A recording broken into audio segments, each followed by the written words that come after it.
Welcome to ZZZ TV. Kindly subscribe, share, and like for latest updates and news.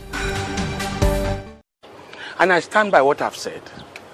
Nobody in this country, I stand to be corrected, has ever said what Fayose said has been contradicted by his new actions over time.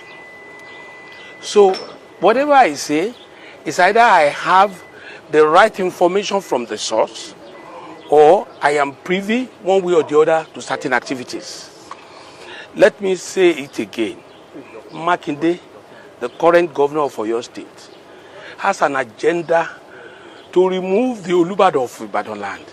Whether it will now fly, whether it will happen, it's another story. Because during this week, and let me say to you, I told someone I don't want to mention here, that incident of coronating people in their absence. I said it before those actions took place. And they told me it's not going to be possible.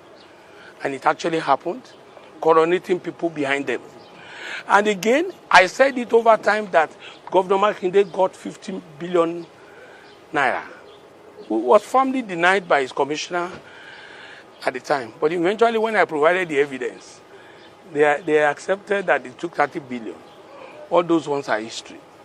Again, this one, the activities that followed my revelation, that Olubadan will have been queried this week,